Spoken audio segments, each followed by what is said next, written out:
From the wrestling ring to the rings of Saturn, we're discussing The Iron Claw, American Fiction, Ballywalter, and 2001: A Space Odyssey. This week on the Film Angle. I'm Alex. I'm Kris. How you doing? Not too bad. Feels like a long time since we've spoken. I don't know why. It's only been like 7 days. Yeah, a lot has happened in that 7 days. In your life, yeah. Yeah, but we also did like traverse space and time. Yeah, in yeah. a cinema screening of 2001. Yeah, like I went in like hoping just to explore like the solar system, and then I ended up going through like some weird trippy trance where I ended up going through the whole of the universe. So yeah, it was pretty exhausting. And then it absolutely chucked it down on the way home, and you're just like, what is life? Yeah, I looked up in the sky and there was a giant baby looking at me. Oh, that was weird. That was weird. That was weird. Look, we got some heavy hitter movies today. Obviously, again, I know I keep saying that phrase, but we've been playing catch up a lot because Oscar season is fast approaching. The big movies are just constantly being supplied to us on a weekly basis in UK cinemas anyway. And you and I have been very, very good boys and catching up with these movies. And sometimes on the same day, even though we're not at the same cinema, we're both seeing the same movie, which is quite weird. Yes. Yeah. And 2001 was the most interesting one because we both went to a local Cineworld, but in obviously different areas of the country, and they were screening it at the exact same time. So I knew you were kind of watching the same footage, probably within like a nanosecond, maybe. Or maybe the exact same time, which was weird. Lauren spoke to somebody who worked there quite recently, and he said that they always schedule their movies to start 20 minutes after the starting time that's on the website. So I think there's a chance we were watching the same scene at the same time. Nice. So I remember when I worked at Showcase, I think it was 25 minutes for theirs, and heavy. then I think View are 25 minutes most of the time, from what I can gather when I'm It's in weird there. though. I went to View. Was it with you? I think. And I always go to movies on time now, and I always have to sit through the trailers because I've been burned before where I went to see that one movie where as soon as I get in, no trailers, it just starts. And it's like, I don't want to be in that position where I miss it. Like, what happens? Could you watch the rest of a movie if you missed the start? I don't know if I could. I don't know. It's been a while since I've like missed the start. When I was a teenager, that did not mean anything to me. I could have just like carried on, but now I'm just like, that stresses me out. I think it's only happened to me once where I've literally missed maybe the first couple minutes. Yeah. It was fine. These days, no, especially for something you're excited for, I probably wouldn't have. I probably would have left, I guess, and tried to refund the ticket. Maybe, I don't know, but yeah, I mean, I've been in that situation where the film's just started. When I went to see Napoleon recently, the trailers, I don't think they had the actual film trailers, just had adverts. So it was about 10 minutes of adverts, Apple and then Plus it just adverts. started. So like, it's really weird. And then when you go to films, like when you see the re-releases of like 2001, or I saw like the re-release of Goodfellas, you expect them like, I mean, what's advertised before this film? Just like, you just press play on the DVD. Just I mean, they're probably not, but it's kind of like, why am I getting adverts for this now? But I guess if the world is advertising, isn't it? It depends what studio is doing the re-release. If it's like a Paramount or 20th Century Fox re-release, then they'll show all their sort of upcoming trailers or something. When I sometimes go to see the odd anime film, because Cineworld's quite good for that, and they always have anime trailers on, which is I like that. Gets you in the zone for it, but you'll probably never get to see any of those movies. But it's nice to like have them on the wish list. So I went in to see 2001. I was really interested. Like, I thought, because you're seeing this is it in Bristol? You're going to go see it?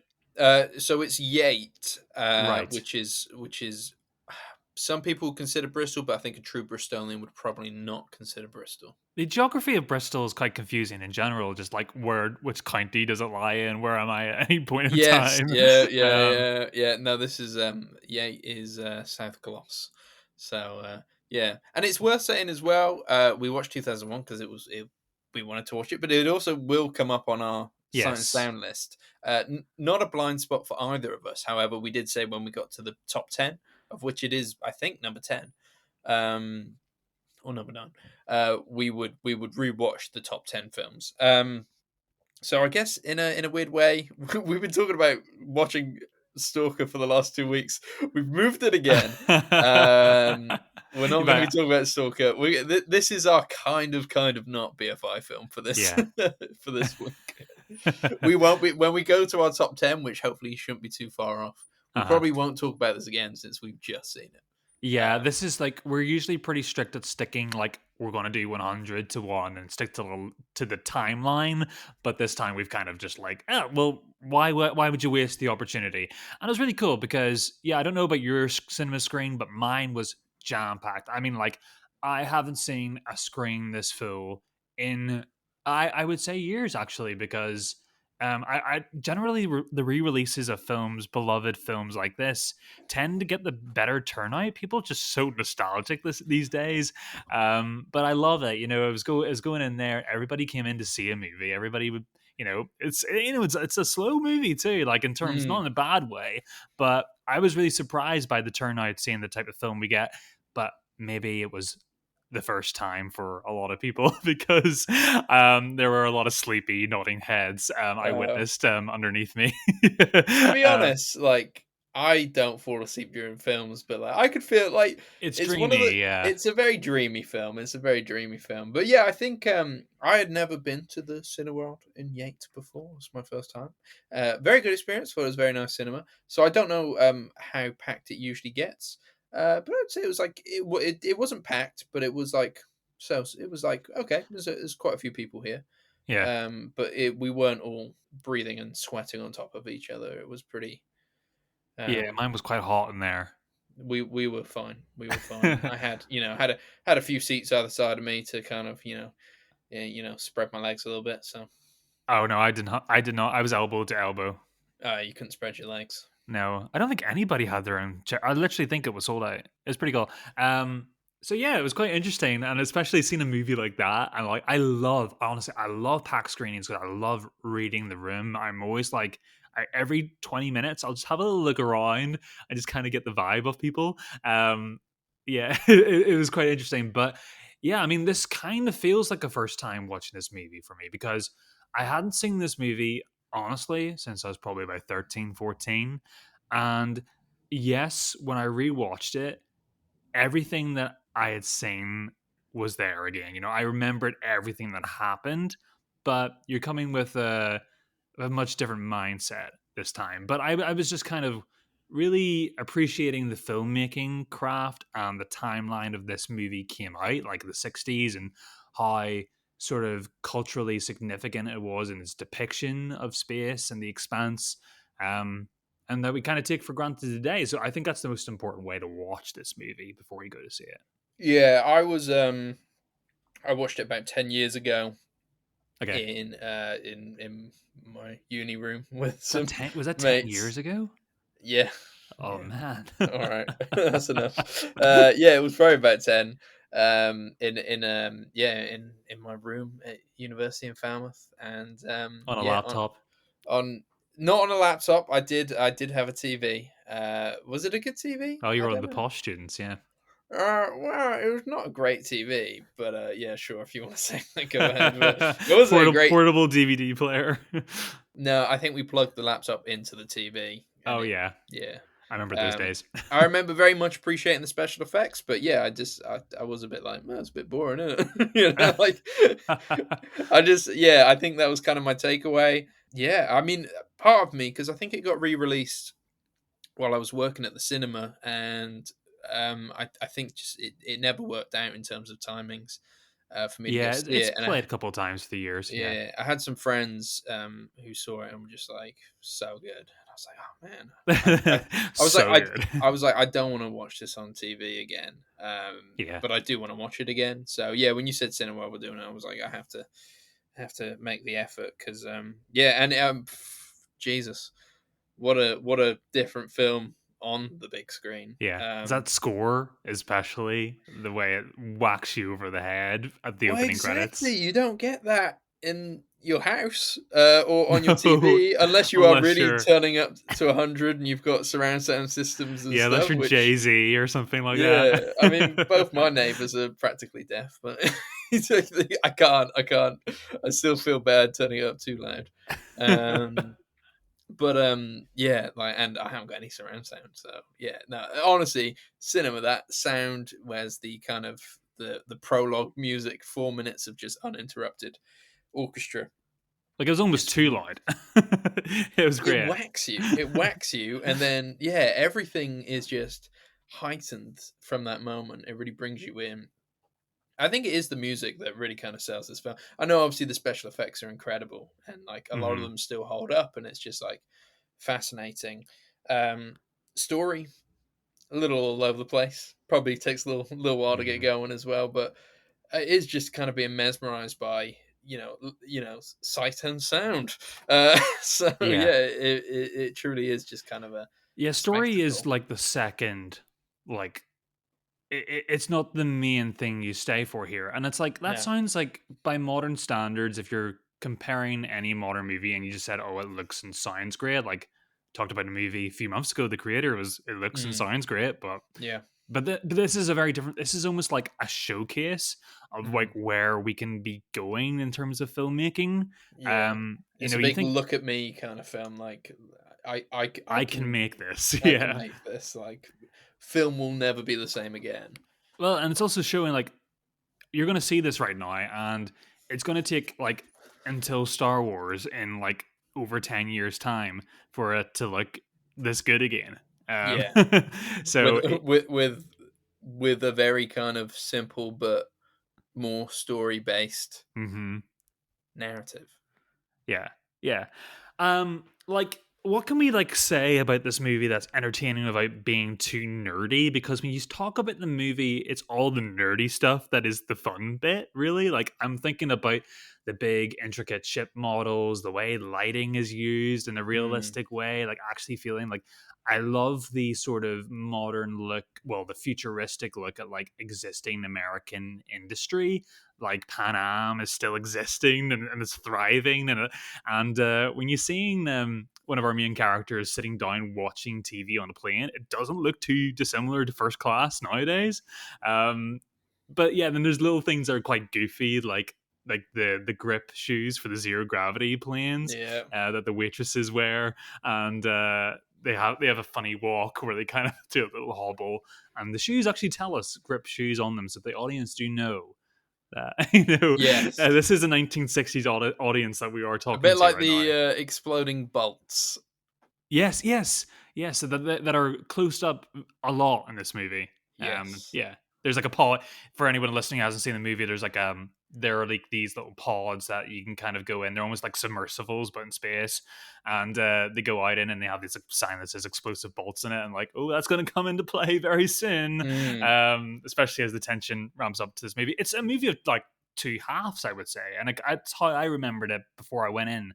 We kind of get the whole sort of the stuff of the Homo sapiens at the start, and the sort of the development of man, and then we get it into this other storyline with this guy who's sort of is he like an ambassador? I forget his job role. Um, he's high up in whatever he's high up corporation in has American. found Yeah. the the monolith once Yes. more. Um, So it's and like then government like it's almost like Area 51 but in space sort of stuff. yeah, and then he's chatting to that guy that Barry Lyndon shot. Yes. Yes, Y- because I was Yeah. like, "Oh yeah, Kubrick." I was like, "It's my second Kubrick film this year."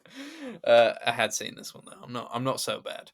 Um, but yeah, apparently he pops up in a few of his older ones as well, which I haven't seen. Okay. Yeah, Um, Kubrick seems to like to use some of those like those British character actors quite a mm, lot. Those very like cartoonish looking guys. 2001, completely surface pleasures, but stimulating in the fact that there is more to this, and this obviously has a back end last 20 minutes that are completely up out of the stratosphere in terms of like hallucinogenic and they does I was in a trance in that last sort of like 10 minutes where I was like I do not I kind of know what he's going for here. I don't know exact mechanics of it. It's all there in front of me. I'm sure I can piece it all together, but Mm. I'm going to enjoy talking about it on the way home. Um, Yes, yeah, and what you kind of interpret it, because I think there Kubrick's interpretation of it is out there. He has, gone on record, uh-huh. saying what happens in the end. But yeah, before you know that, then yeah, there's so many things going through your mind as to the intricacies of what's happening. Which I'm not really Um, sure I love his explanation. It was so is it? matter of fact that I was surprised when I read his interview about that. Yeah, it might have. It was something like he didn't know he was being recorded when he was given this. Okay, Like it okay. was like a phone call from a reporter, but it didn't know that segment was in particular being recorded. So I don't know. I don't know all the ins and outs of 2001 lore, but yeah, it's a very dreamy sequence and massively heavily influenced, obviously Christopher Nolan and people like that. So Hmm. yeah. The overarching feeling I get from the end of the film is that obviously the movie is about from the very start. It's about our adaptation, our thirst, our drive to conquer and explore as much as we can. But the movie's point at the end is you're so small and insignificant, you cannot comprehend everything that is out there, and no Mm, matter how much you try to devour space will end up devouring you. And that's kind of like the feeling I kind of got by the end of it. And then it kind of got a little bit more intricate whenever the giant space baby comes in at the end of the yeah. movie. If Then I anything, the wasn't sure. giant space baby is the one thing that doesn't really hold up. Sure. It Yeah, doesn't look. like it would have been really provocative like 50, 60 years ago, but maybe now it's like, Mm, okay, that how would that fly now if that was a new film? Yeah. yeah. How would this film fly now? I don't know. It's interesting, isn't it? Because I don't think who I don't know who would make a film like this. I think like maybe the closest I would think of is like maybe somebody like Jonathan Glazer might make a weird film like this. Sure. Yeah. But like But like, we all say about Kubrick's kind of like influence on people like Nolan and even Denis Villeneuve, but I don't think they would go for something as out there as this. yeah. I think it's completely a film. Unfortunately for it, like I love I actually I do I can say I love this film.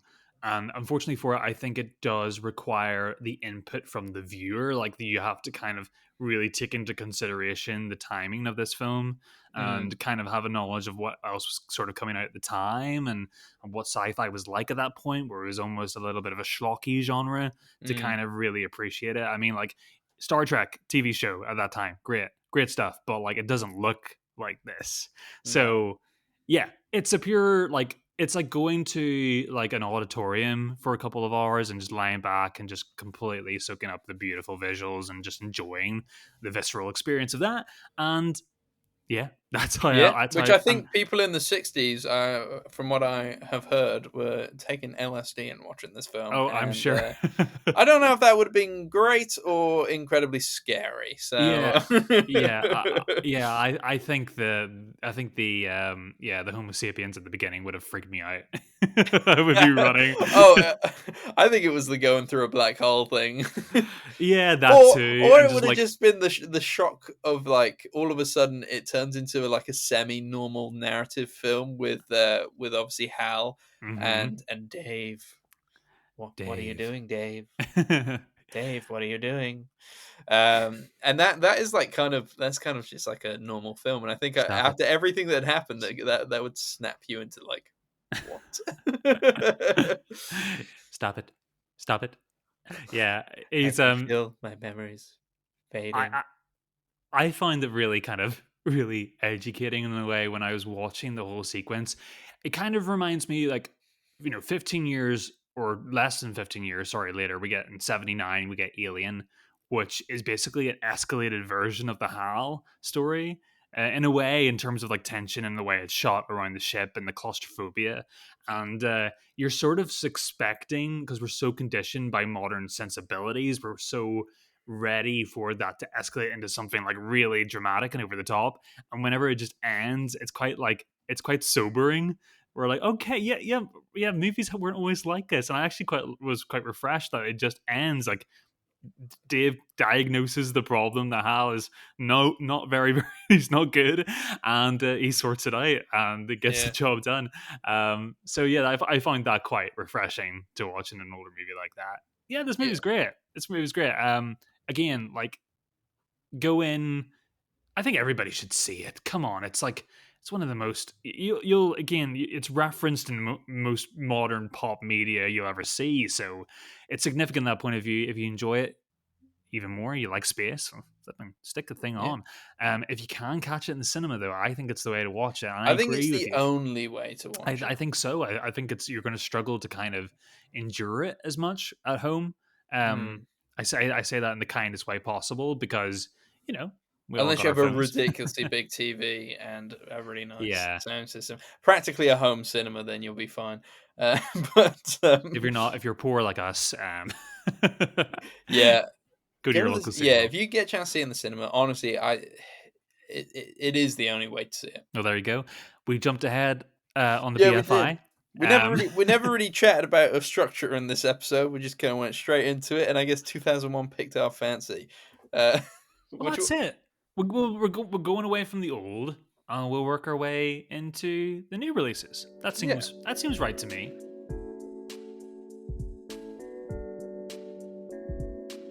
So we've got three new releases to talk about. One of which I haven't seen, which is Ballywalter. Maybe you want to chat about Ballywalter first. Yeah, I'll do this really Walter, quick. I'll do Ballywalter, Ballywalter. Ballywalter. Sorry, I keep getting it right.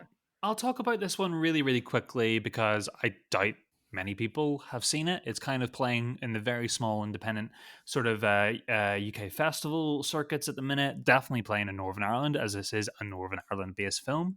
So I feel like I want to talk about it a little bit because we don't really get many of those.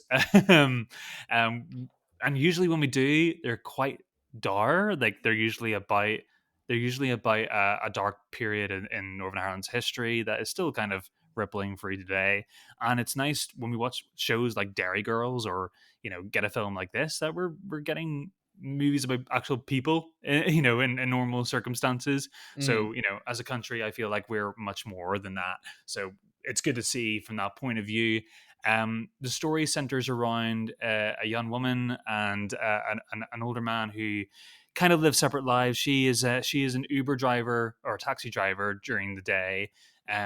Kind of her life is falling apart. Her relationships aren't really great. We've seen this sort of thing before. And meanwhile, she is picking up this guy from Ballywalter and taking him to a comedy club in Belfast in the evenings where he is kind of it's almost like a self-help therapy thing that he's doing. There's like a clue that his past relationship has ended in divorce and he's away from his kid. And so they kind of are at odds at the beginning and they form a relationship. It's kind of got that rom-com drama vibes to it. But it's I'll say this for it. It's really well shot. It looks like a really good, it's a really gorgeous looking film in terms of how it's kind of structured. My problem with it is though, the script, it's not quite there. There are tropes left, right, and center. It feels like the filmmaker kind of got glimpses of films or TV shows that they really liked, where we get the fox from Fleabag, that looks at the main character and doesn't really have any sort of like thematic input in terms of where it's going. The humor at the start is kind of where it carries it. The Northern Irish humor is quite showcased well, but it loses its footing along the way. There's contrivances galore. I mean, every trope you've ever seen in any drama slash comedy are on display here. And yeah, it's a shame because I think the movie has really good intentions. There's the two central performances are great, but it loses itself along the way and it ends up coming a little bit awkward to watch. And it's hard for me to say that because I really want to root for a film that's from my homeland because we don't get many of them, and I want to see more of them being made. And yeah, it's a shame. I think a lot of people are really responding to it, especially from Northern Ireland, are really enjoying this film at the moment, getting good responses from festivals. So There's that to it. My parents have watched it and they really, really enjoyed it. More than Belfast, a big Kenneth Branagh production, which a movie I didn't really quite like either.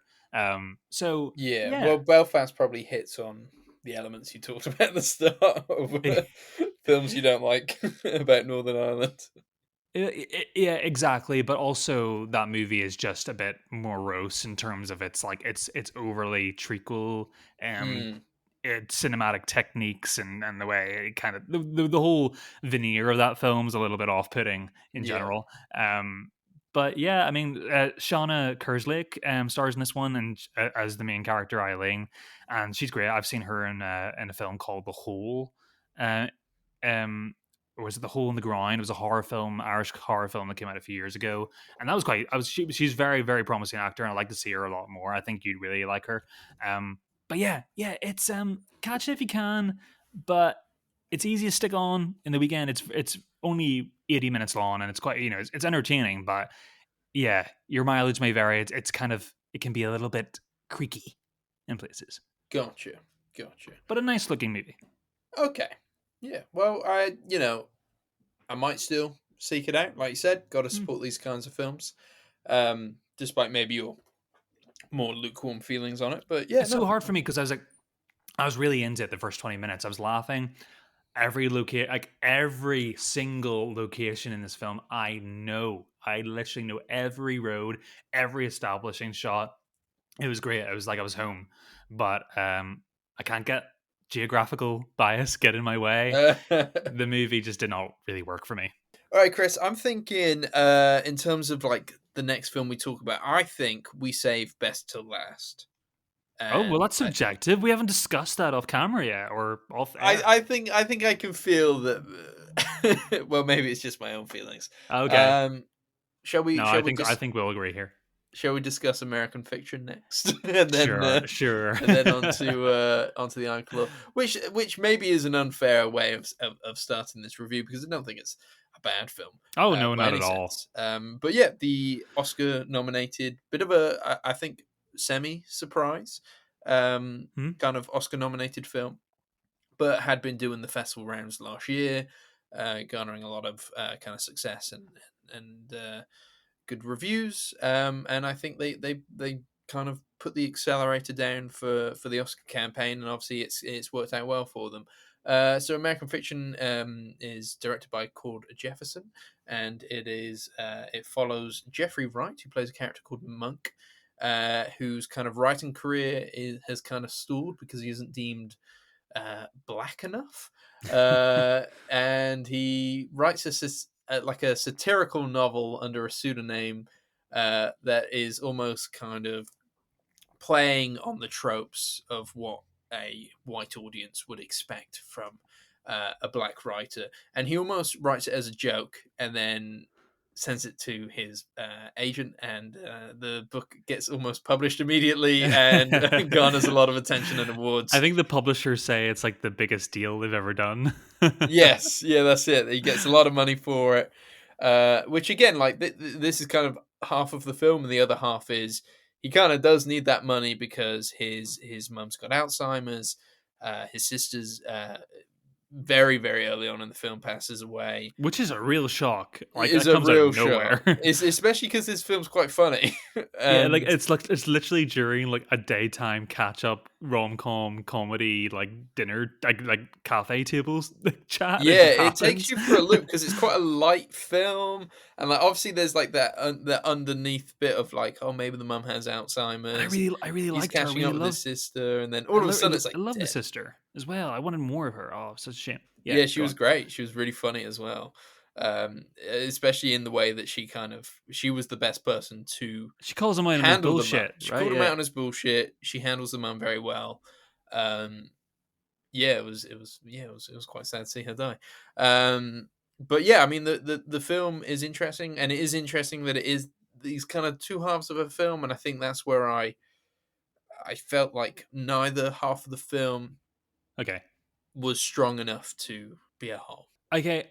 Yeah, I know what you mean because this movie is a movie of multiple halves, really, because we've got this. central family drama. Felonious sort of like I think that's funny too. Should I mention his name is Felonious and he calls Yes. himself Monk with Felonious Monk for all the jazz heads out there is one of the most famous jazz musicians of all time. So I did giggle myself when I heard that. So yeah, the whole we get the book plot where he is trying to sort of it's the satire on the sort of Hollywood and the publishing industry and how they're kind of intertwined. And also you get the family drama of everything that Monk's kind of trying to handle in his own personal life. I think the movie is really successful whenever it is doing what it is doing, but Mm. you forget about other elements when we're focusing on certain elements. So like when we're with the family, I'm like I'm in on that story. I'm in on Yeah, that. it's And the when I'm family yeah, film. Yeah, the family drama film. exactly. But that's the thing. But I can forgive a lot of flaws, Alex, because I can see the flaws here, but none of them necessarily annoyed me. Like I was having too much fun laughing at the film, like with the film so much, and not kind of knowing where we were going next, that I was able to overlook a lot of those flaws. Um, like it's by no means perfect, and I'd be really interested to come across somebody who think that it's perfect. But I think it's so reliant on its zippy humor. I think it's really nice to have Jeffrey Wright starring as Mm. in the film. Like usually I really enjoy his performances in general. Is like I think he's really good as the dry intellectual. I always think that is his thing. Where Yes. people calling out Paul Giamatti for doing the same thing all the time. Jeffrey Wright's always doing the same thing. Doesn't mean that they're bad actors. It just means that they've got their thing down, and that's fine. There's a place for that. um, yeah, I think he's great. Again, like, is his best picture um nominee worthy? I don't know. I don't know. And it's kind of funny to Yeah. think of it as a best picture nominee because if you see the film for yourself, it's kind of the opposite point that the movie's making. The awards are dumb and celebrating overly thoughtful art in general is kind of a silly exercise, and just I can't even tell if its nomination is ironic or if it's sincere. I'm kind of still wrestling with that, but yeah, I had a really good time this film. I don't know if many people are seeing this.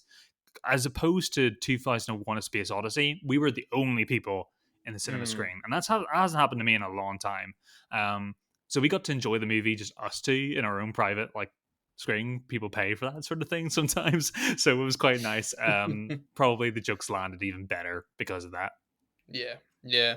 Yeah, I feel like you're not. I know.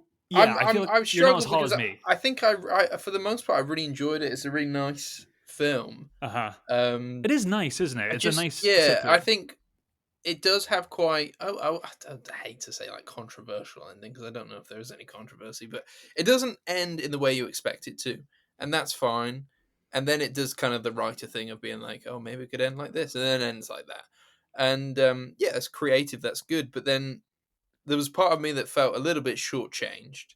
And then when I was kind of reflecting on the film, I was just like, whenever I was in those two elements, the satirical comedic book element and the family drama element, like you said, I liked both those parts, but they just didn't mesh together Yes, so they well are in the separate. end. And They try to make it like coincide with adding the love interest in Coraline, the neighbor that mm, lives across the street. who reads the book and loves it Yes, or likes it, I and can't remember.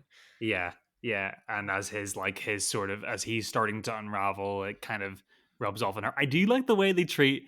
They don't give him the ending where it's like um that they make fun of. They do the genre play up at the end where they play with the endings. They show the rom-com version of the ending. They show the other versions of it, and we get the version where Coraline comes back into his arms and forgives him for everything. But in reality, at the end of the story, she won't return my calls, and Yeah. that's quite fun. We don't get that in many movies. No. Yeah, he was a jerk and he lost out. Yeah. um, but yeah, it is interesting. There's a lot of things to kind of think about in this film. Do you think it? I think it tackles the humor of the satire in terms of like poking fun at industry like that in a way that doesn't feel tacky. I think it does get away with it. Oh, yeah. Like a lot of movies have done this sort of thing, but it's too winky. Where like this film is winky at the start of it, and then by the end of the film, it's kind of like it's kind of turning around. Well, there's more to this than that. You know, there's Yeah. this guy can't. Yes, he deserve. He can be angry at everything, but there's more to it than the surface sort of anger that he's got. You know, looking at everything through a little tiny micro lens. So yeah, again, it kind of it draws attention onto the anyone in the audience member might catch a little bit of themselves in this movie at any point in time, which is quite fun. And spotlighting in a way. Yeah. But no, I enjoyed it for the most part. Definitely not perfect. The Sterling K. Brown performance is pretty decent too. I'm not sure if I'm as on board as everybody else in terms of like in terms of Oscar worthy performance, because he is up for best supporting actor, Yes. and I can think of a great number of actors I would have put in that place. Not saying he does great, he does fine work in this, but that's it. Yeah. It's fine And work, right? yeah, and he is a great actor. Like he is, he's very very good. The things I've seen him in, I think he's good.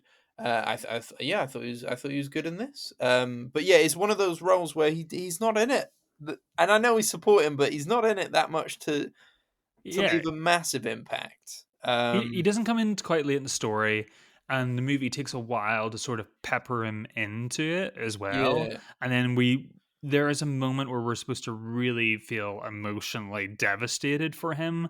I don't know if I got enough to get me there. mm, Um, Nothing bad on the performance. I just think it's the utilization of that performance and that character. That's all.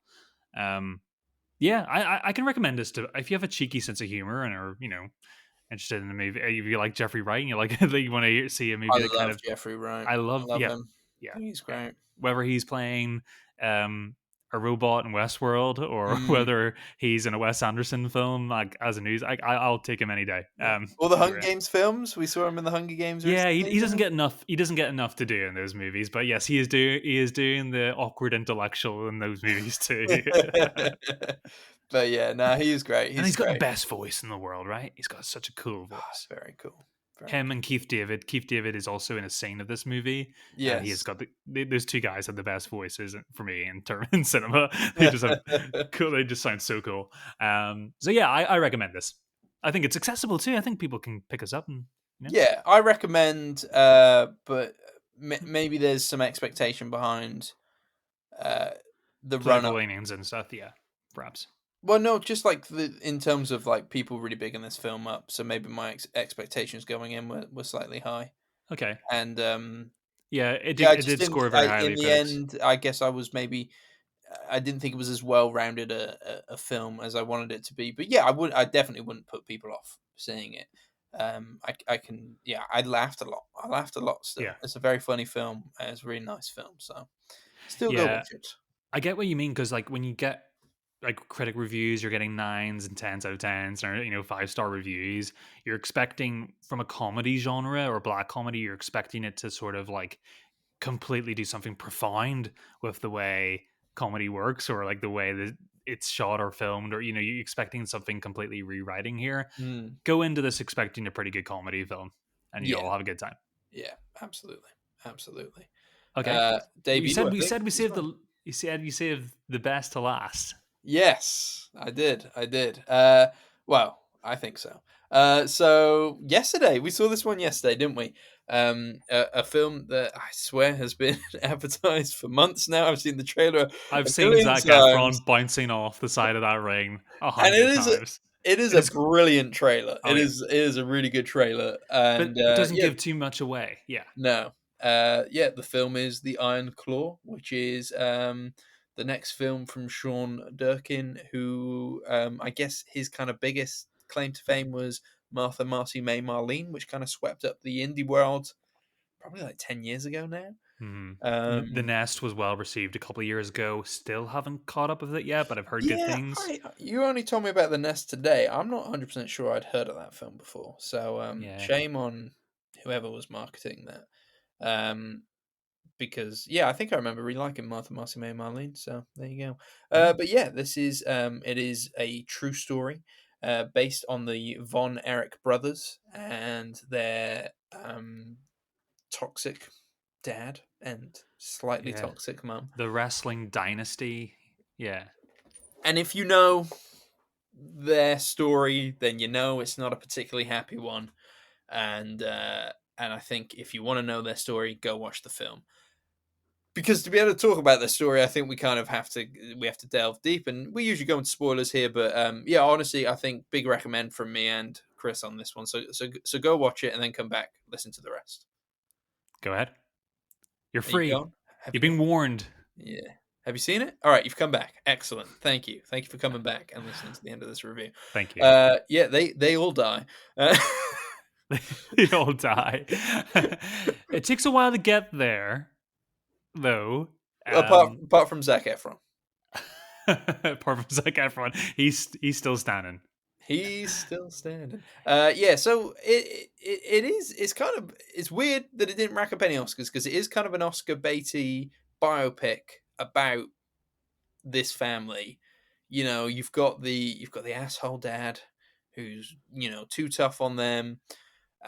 You've got this incredible kind of camaraderie between the brothers, and how the things they want, but also the way they kind of try to rebel against their dad, but can't fully get Yes. away from his clutches, and how that inevitably kind of ends up in tragedy. But yeah, I mean, oh man, if a film is if the film is good at anything, it's good at making you feel all the feels for the main brothers here, um, because their kind of their relationship with each other is, I think, for the most part, just absolutely beautiful. And I know there's rough patches in that throughout the Yeah. film, but for the most part, Kevin, Kerry, David, and then who's the other one? Mike. Hmm. They, it's a beautiful relationship that, and the first half of the film is just kind of showcasing just how beautiful that relationship is. Like Yeah. Zac Efron, when he's meeting with Lily James' character going on their first date, she asks him what he wants, and he wants to do wrestling, and he wants to be with his brothers, and it's almost so tragic that at the end he is the only one left standing because his wrestling career wasn't as big as he particularly wanted it to be, and his brothers are all dead, and it's kind of like this is I think his until his kids come and comfort him, this maybe was a fate worse than death for him. You know what I mean? Yeah, Like, man. Yeah, it's pretty heavy film. Pretty heavy film when you talk about it like that. Um, when we came out of the cinema, Lauren said to me, I was like, the first half, she was saying, I was watching the first half of the movie, and like everybody's saying this film's really tragic and sad. I was like, yeah, I mean, I guess it's sad, but nothing's really happened yet. I was like, oh, and then suddenly, like, bang, bang, bang, like yeah. they literally, the movie just hits you over and over and over again. And I think, like, yeah, I think this movie is like an Oscar convention in a way, but like, it doesn't feel like that watching it. You know, it does have that. It has a restrained nature. It manages to manifest a bridge between that sort of, that toe of that line between over the top and kind of just being a pretty grounded drama, but also artfully done. If I was going to put anybody up for an award for this movie, I put Zac Efron. I mean, the Oh guy my god, rocks in this movie. he's so good, and like I'm not A sure restrained performance he's too. ever been bad, but I didn't No, know he had like the full Oscar performance in him, which he does here, but and it's not he an Oscar performance, is it? But yeah, it's an Oscar worthy performance. But it's Oscar like worthy, yeah, yeah. there's no chewing the scenery here. No, oh, he makes you feel for him so much. He's the calm-headed, sweetest, loveliest guy in Yeah, this film, yeah. who just so happens to be an absolute beefcake. Like, he is huge in this. I He was trying to looks like describe to M, because obviously we all grew up with him in High School Musical and stuff like that. I was like, he looks like he could be painted green and they wouldn't yes. need to do special effects on the freaking Hulk anymore, you know? Dude, I was thinking about the old Hulk TV show. that like used to be on syndication on cable like when we were kids and stuff like that. Like, came out in the 70s or 80s, and like he has the same haircut as well as Yeah. the Hulk. Yeah, I was thinking that's could He's Lou just paints it Ferrigno very. levels of jacked, and then some. Like, honestly, that first shot you see him after it kinda cuts to their present day, it's just, like, a Of close-up on his him face just and getting up in chest, bed. and you're like, "Is he wearing a meat suit? This guy is huge, he fills up the screen." Yeah, like when he is so jacked that you think it looks painful to be alive. Yes, I think that is the level of, what they're going for, and he's a big guy, and he clearly got bigger for this film, but he's still a big guy outside of the film, like, he's clearly into his fitness, but yeah, he's like The Rock level huge Oh yeah, in this, yeah, but yeah, I love a sweet muscle man, a sweet tender giant. I yeah. love that. I And I always felt like The Rock had this kind of performance in him, but he would just I just don't know if he touched this kind of film. no way, man. I don't You don't know. think so? I don't think so, I man. always like I know the kind of tides have turned on the Rock recently, but I always thought I was like one day he's going to win an Oscar. I have this feeling that one day he would do something that would shock us all, but yeah, not yet. I don't know. I don't know. I would like to see that, but I don't know if it's gonna happen. Yeah, I think as well. Like this is a family full of just like complete competitors. And then we also have the youngest brother, Mike, who I felt very sorry for this entire film. This Yeah. young kid, he's obviously, he's like a skinny fat guy. He's just like a normal, like he's like you or me. Yeah. And he's in his family that's completely his expectations, like the first introduction to them all sitting down at the breakfast table is the dad. Fritz says to everybody that my rankings can change. I rank all of you from one to 4, and like it depends on the day. Like he puts Mike in number 4 or whatever, and that's expectation. Yeah. Mike's never going to come out of number 4. No, he's like, although he does take up wrestling, it's kind of reluctantly and more to do with his brothers. Like he wants to be a musician. Oh yeah. He, And his brothers love him.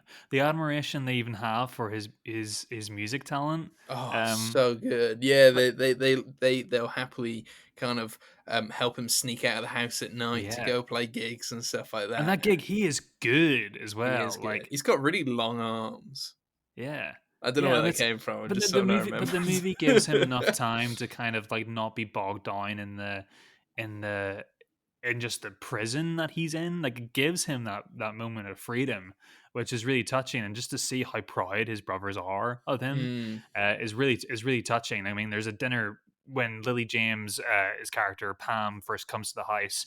Kevin brings her over for a barbecue, and they all share around the dinner table with Fritz at the head of the table, kind of individually showcasing each one of the brothers and talking about their future heavyweight championship, mm, tries. And they go to Michael, and it's like don't even give Michael like Mike a turn to chat or talk about his thing, and Mike seems mm. so scared and within himself to even do it.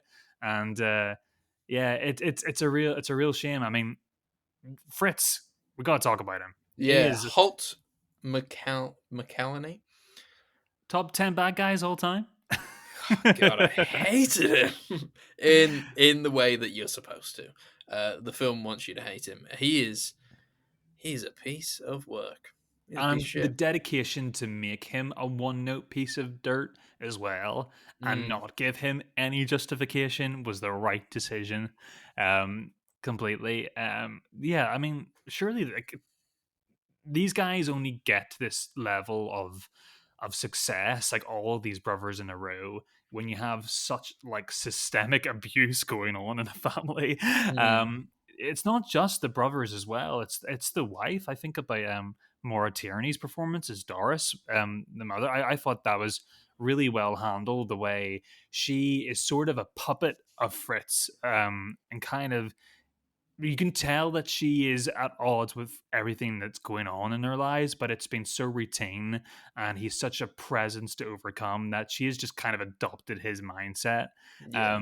And it's She gives him easier. way too much breathing room to just Mhm. get on with the kind of toxic horrible stuff he's doing.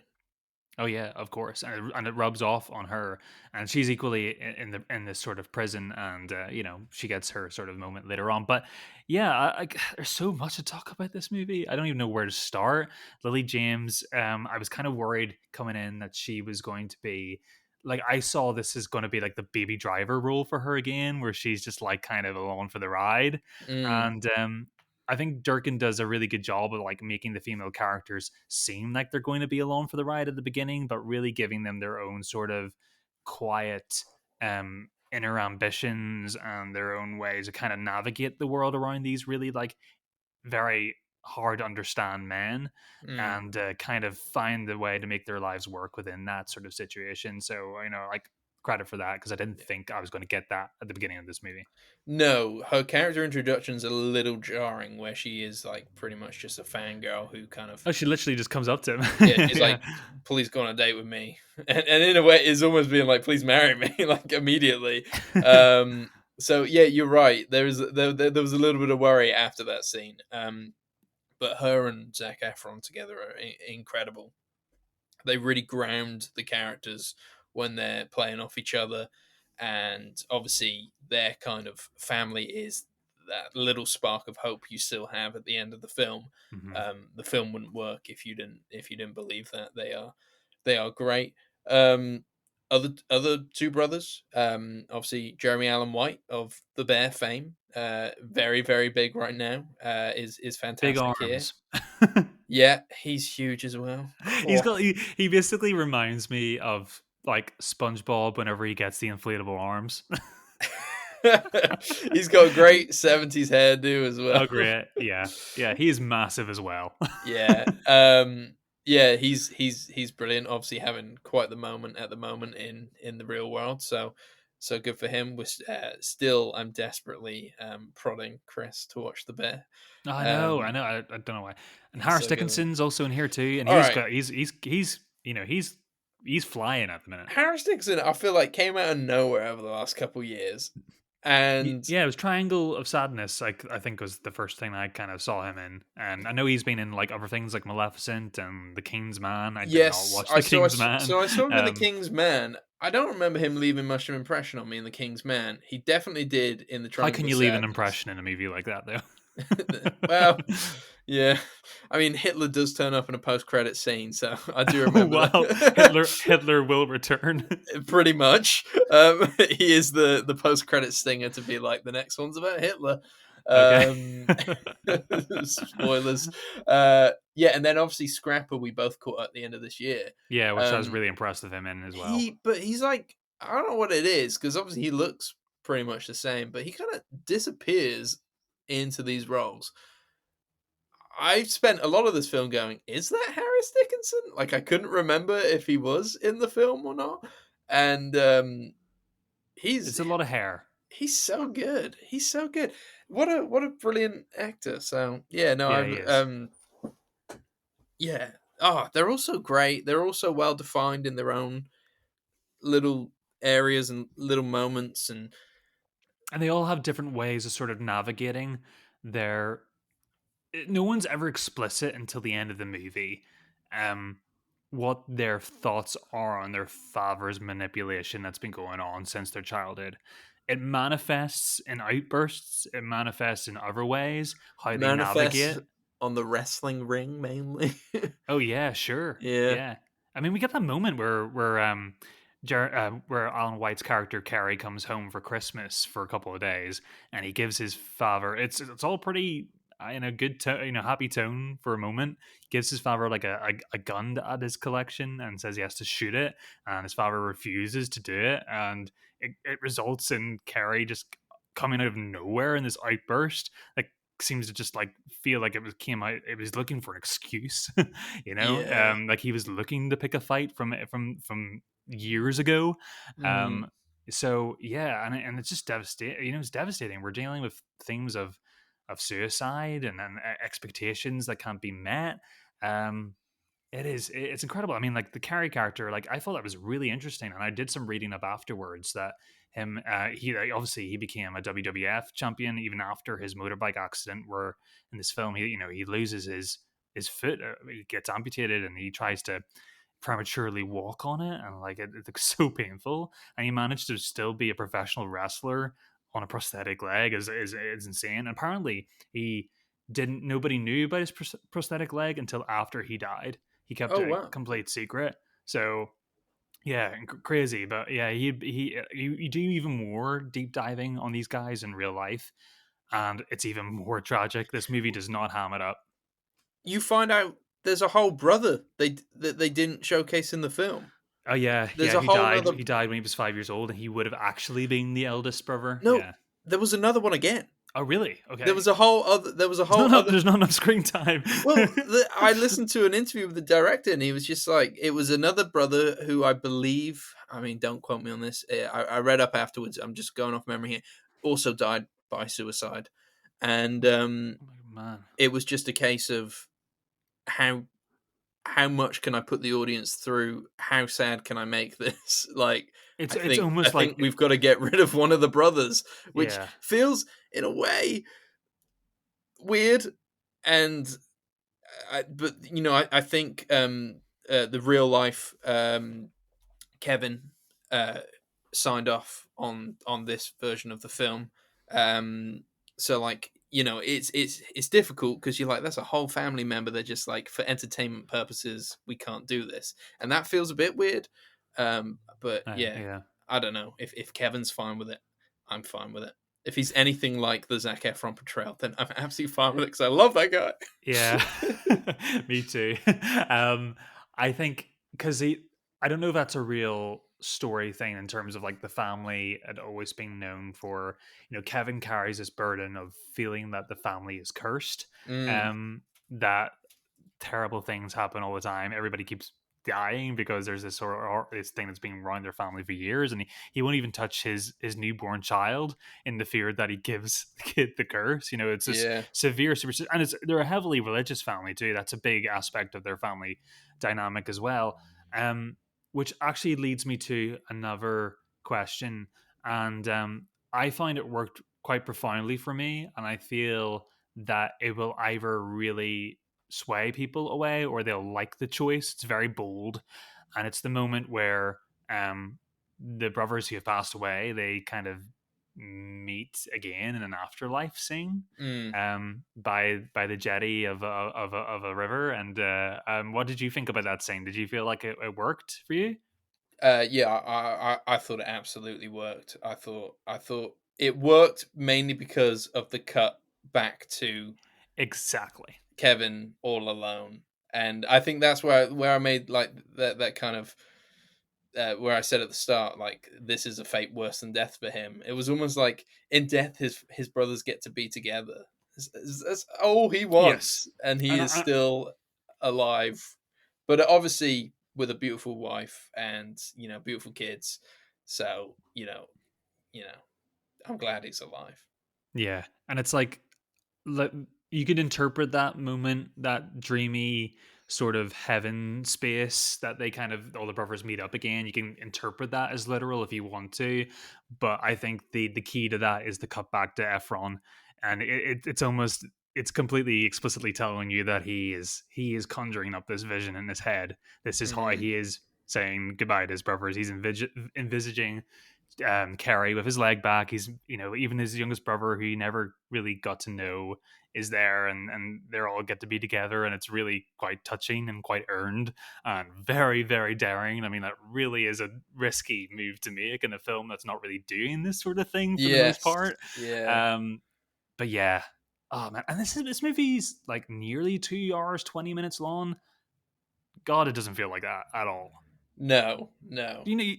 No. I thought it zipped by for a movie that's so kind of devastating. I thought it. I don't like I hate to say like zip by, but it felt like the exact right Well, length. zip by is a bit too a perky a word, I guess. Yeah, But I like, think it was the exact right length for the story it wanted to tell.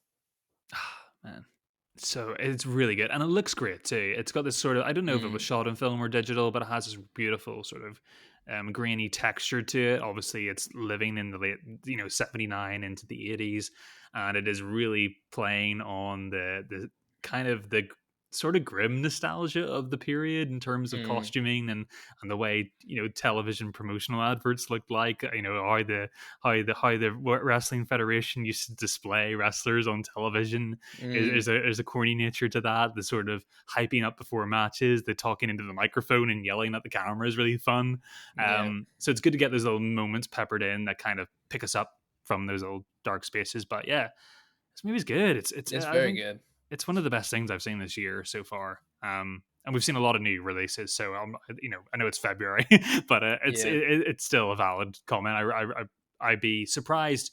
This could be definitely in contention for top 10 at the end of this year. We'll see as the year goes on, but I really liked it so far. But it's one of those American films again that came out at the end of 2023, and then we didn't get it for another 2 months. Ah, I know. So, well, so if anything, would it have made your top 10 of last year had it come out at the same time in the States? It would be a tough competition because last year was strong. I think we talked about Mm, that recently. That last year was really, really strong. Might have just dipped out of my top 10 for last year, but like it's up there. It's a good film, mm. and I think I think it would have made my top 10, but how far up, I don't know. I I put think a bunch of these films, like Poor Things, definitely would have made my top 10. The more I think about the Zone of Interest, the more I look back on it very fondly mhm. in terms of its It filmmaking. lingers, yeah, and you Um, remember every part of that film too. That's what's so mm, profound about it. But yeah, so yeah, I mean, if we were to redo our top tens, I think at least those three films would be on there. it's nice to be spoiled by good movies. I must admit, I quite like It it. really is. It really is. Uh, Okay, but do you have anything else? Any other housekeeping, Alex? We got it, or are I've we just? I've had enough of I've had, sad films. yeah, give I'm us something. done. What do we got? Um, We got we got Stalker next episode. yes. However, it will be accompanied by Madam Web. We are going to do it. So Oh, that's basically, even worse. no, that's not going to be a sad film, It's is not, but it? it's gonna be devastatingly enduring. It's gonna Maybe. I mean, the poster puts you've you to got Dakota Johnson's kind of current campaign is just basically shitting on it before it's even come out, which makes me want to see it more in a way. I love in the promotion like she's sitting on like the actor's chair with the green screen in the background. She's talking to the camera. It's like she is a character who can look into the past so that she can alter the future. It's like, yeah, that's we've been doing that forever. Oh, brilliant! Oh, brilliant. Brilliant. It's like it's a revelatory thing. Yeah, Yeah, because you've pushed it, I will go see it. I will go open minded. I I don't have high hopes, but I'm yeah. sure it's going to be a fun episode nonetheless. However, for our listeners, we are taking a break, so we won't have a review coming out on Wednesday next week. Just we are rearranging our kind of recording schedule, which means that we will record later next week, which means the following Wednesday we'll have an episode. I might have really convoluted our schedule for everybody there, but just know next Wednesday no episode. Episode after that, or week after that, there will be an episode. And I don't want to promise anything, but there could be special stuff going on. So just gonna leave it there. Mhm. You're gonna want to come back. You're gonna want to come back. A film angle first, Hell yeah, hell yeah. and hopefully not a last. But yeah, yeah. Definitely not. Definitely not. Okay, Cool. that's the show, Alex. I think. I believe so. I believe so. I'm going to now reach into the computer screen and give you the Iron Claw. Alex, are you already got your wrestling pants on already? Go to sleep. I tell you what, though, I did as soon as I finished the movie, I did go to the gym. Even I though want to this be movie's a not really promoting that, but it no. still made me feel weak. I want to be a beefcake too. I don't know if I want to be that. Like, it looks painful, but I think more Harris's body build would be nice. I'll stick to Mike's. There you go, guys. That's it for the film angle this week. You can catch us again on Instagram, on TikTok occasionally, although not as much anymore. But we do try occasionally. And yeah, you can listen to us on Spotify, Apple Podcasts, wherever you get your podcasts from. That's the show. See you later, Alex. See you later. Goodbye and good night. Goodbye.